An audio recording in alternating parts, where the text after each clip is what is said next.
Welcome to the post-game media availability for the Kentucky Wildcats. We are joined by head coach Nick Mingione and players Hudson Brown and Ethan Hindle. We will start with questions for our players. Start with questions, an opening statement from our coach, questions for our players, and then questions for coach. If you have a question, please raise your hand. We'll get the mic to you, coach. I've been really fortunate to be in a lot of regionals and a lot of postseasons. The Lord has really blessed me with those opportunities. I really believe that I know what a first-class event is supposed to look like and how it's supposed to be run. Scott Geisinger and our people at Kentucky do an unbelievable job. And I just wanted to take a moment to thank Matt Wells. I don't know if Matt's here. Riley, you've been unbelievable. Corey, like the way you guys have treated our players and our team, just thank you. Like, because the event that you guys put on, I'm not going to mention the fans, but the event that you guys put on, unbelievable. Like, thank you, because I know what it's supposed to look like because our people do it right. And just thank you to you and to Matt, Corey, to all your people. This event, our NCAA site reps, unbelievable. Lee and Chuck, just first-class people. The way they've run it, umpires, awesome. It's all you could ever ask for is to go to and be at a place where you just feel like you're going to have a fair fight. And so thankful for all those people. Proud of my team. This team had to endure more injuries, more ups and downs than maybe any team I've ever coached. And to come out on the other side of this, anyone that knows me knows that I want to teach them not just baseball, which they're great at. I do want to teach them about life and the life lessons that this team has learned about never quitting, never being out of the fight, just to continue to go. I thought the comeback we made just showed their true character and heart. And I'm really proud of these guys. It's hard for me anytime a season finishes because my wife and my son, this is like we have invested enormous amounts of time. We haven't had a day off since the first week in January, and all we do is think about other people's kids every day and how we can put them in positions to be successful. And this team is special, very special. Proud of their fight. Obviously wish it didn't end this way, but the way they've represented Kentucky, I'm very proud of them. Questions for our players. For both players, to start Hudson with you, the swings of emotion. You're down 5-1, all of a sudden 2 swings, and it's tied. Start with your 3-run home run, Hudson, to begin with, and what you thought of that. We weren't trained at any point throughout the year to ever think we're out of a game. Doesn't matter how much we're up, how much we're down. Coach always told us just keep fighting. It doesn't matter what you're going through, what you're feeling. Just keep fighting and give everything you have and compete your heart out. And I think this team does that very well. We faced a lot of adversity this year and in this game too. And there was not a second that none of us thought we were going to ever lose that game until the very end. And we all were just going to do everything we could to possibly win that game. Yeah, off Hudson's point, I mean, it's just battling. Everyone in the dugout, Coach Kuzi, they were just talking about passing the bat to the next guy. It was a continued thing, starting from me to the next, just trying to pass it off. And like you said, I mean, we're just battling up there. And, I mean, the homers happen, a single could have happened, anything could have happened, but it's just the fact of the matter that we're just trying to fight for each other, fight for our teammates to get the at-bats rolling, which gave us our success. Any further questions for our players? Just for both of you guys, it's one thing to like say we're never out of a game, but what does that actually look like, you know, when there are stretches where you weren't getting hits, the balls weren't bouncing your way, maybe you did have good contact, and it went straight to a defender? Yeah, I mean, you can look at, in my point of view, from what happens during the game. Like, you can look at it as a line out or this or that, but when you dive in, you look into our dugout. I mean, the dugout has guys who are not playing in the game. They have guys who have been sitting there, haven't had opportunities in a while, but when we come off and on the field, you see these guys rushing out to us. You see them rushing to give us our gloves. They're rushing in there, giving us water. They're saying, we're going to get this. They're like, chip away, chip away. Like, that's where the belief comes from, a whole team being a one-unit group of guys who just are willing to battle. Yeah, he pretty much sunballed it up. I mean, us never being out of a game just comes from we refuse to quit. I We're not ever going to quit. We're not going to quit on ourselves. We're not going to quit on our teammates. Like, I would crawl for broken glass for Hindle. I know he would do the same thing for me. So, I mean, and that's how it is with all of us. Like, every single person on our team, we would do anything for each other. And if, you know, and winning a game's the priority number one, so that's what we're going to do. We're going to do whatever it takes to get the win for the guy standing next to you. Beard. Guys, you always talk about wins and losses expiring at midnight. In reality, how tough was it last night to flush that memory, prepare yourself physically and mentally, and then come in and face the Big 12 Pitcher of the Year and grind your way into extra innings?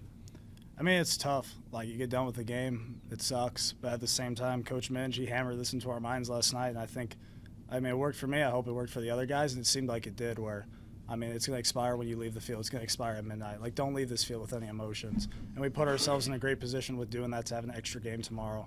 And what I just tried to have the mindset is I get to play another baseball game with my brothers. And when I was thinking like that going to bed, I mean, there's no better place I can wake up and be. Like, we didn't lose or win last night. I get to play another game with my friends.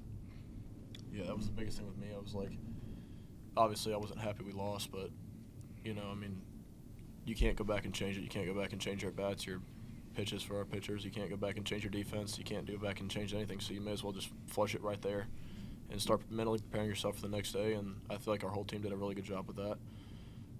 But, yeah, to Hindle's point, Coach told us, he's like, everybody's going to drop this on this field right here, and we're not going to think about it. And there was not one word said after we left that field about that game. Everybody's like, we're going to get ready for tomorrow, and we're going to scratch and claw and fight as hard as we possibly can to win this game tomorrow. Give him the quote.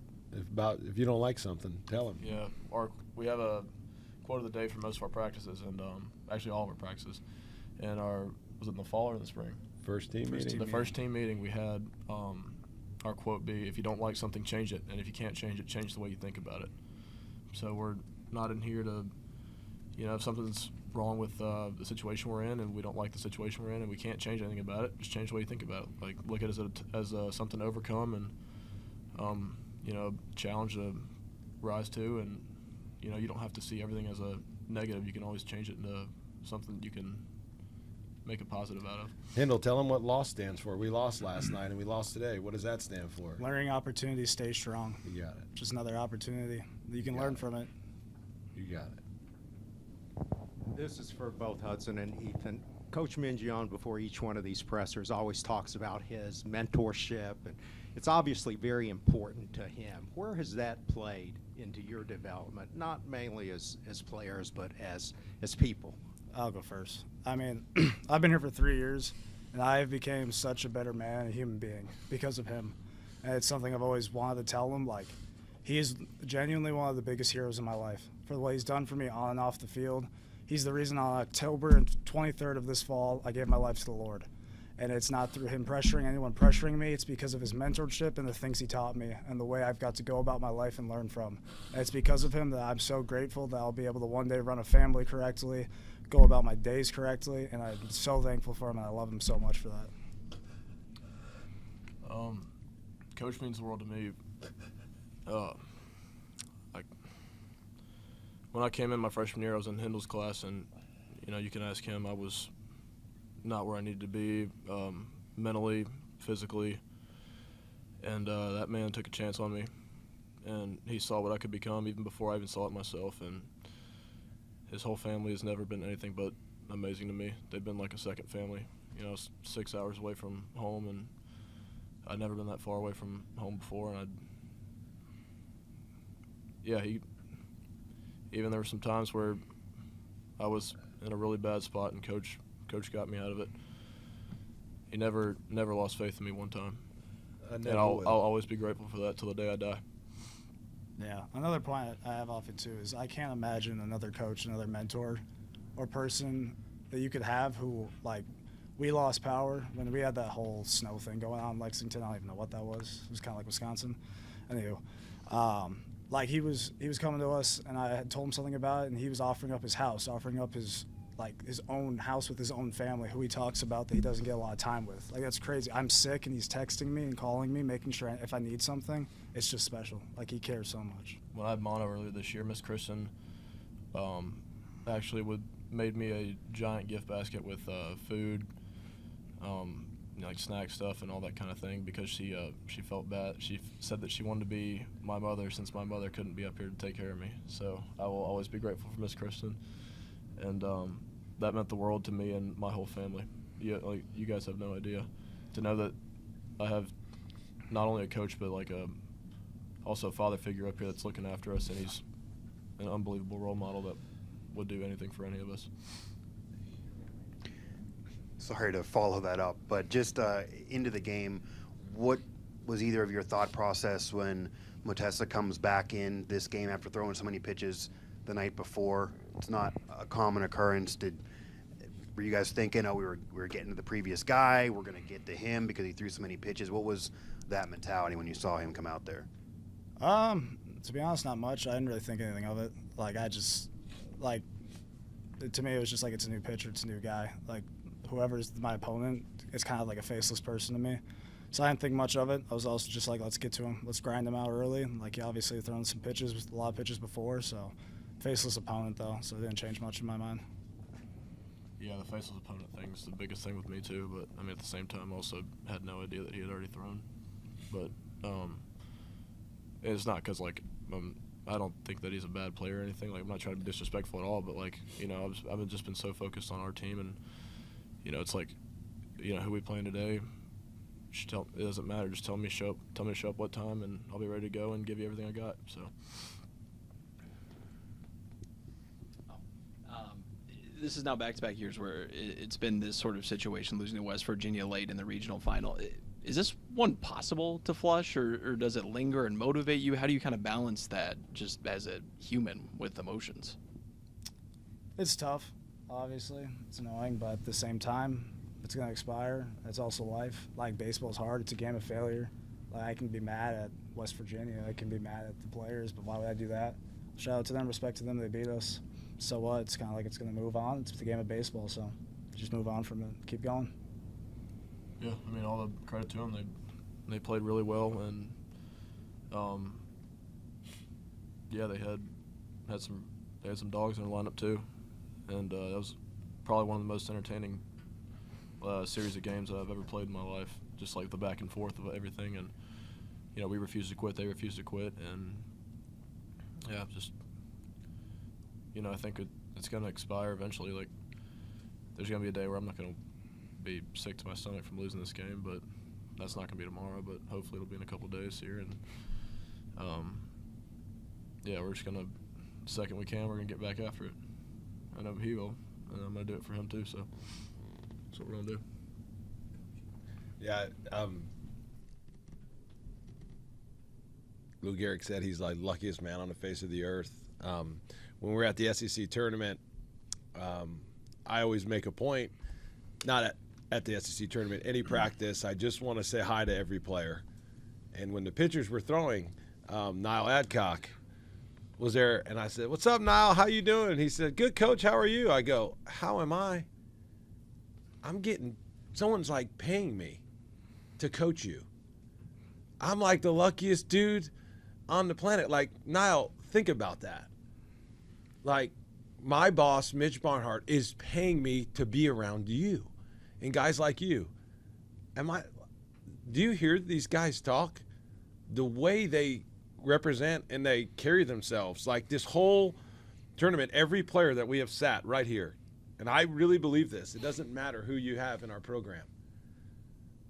Like, I get to coach these guys. I get to teach them about life. Hindle, man, how far that guy has come and how much he's grown. Huddy, golly. I'm just so proud of you guys. Like, you guys make Kentucky great. And why this hurts so bad is I don't get to be around them every day. And that hurts. When you're literally around dudes like this, it's like, I can't believe Mitch paid me. Like, I'm like, man, thank you. Like, I get to be around special people like this. And that's the best thing about Kentucky. It's the best thing about our program is the people. And these two are special. Thank you, guys. Thank you, Coach. Yep. Ethan, Hudson, thank you very much. Love you. Too good. Love you. See you later.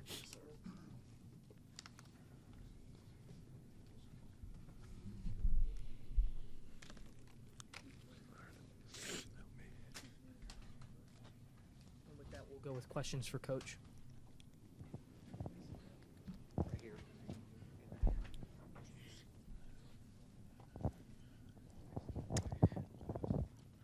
Nick, the day after the announcement, I asked you about, not that you need to prove yourself, but was there any sense of like going into this wanting to prove that this team deserved to be in the tournament, being as close as you guys were to winning this regional? Is that any kind of vindication that, hey, for anyone who had any doubts about how good this team was, they just need to watch these games here?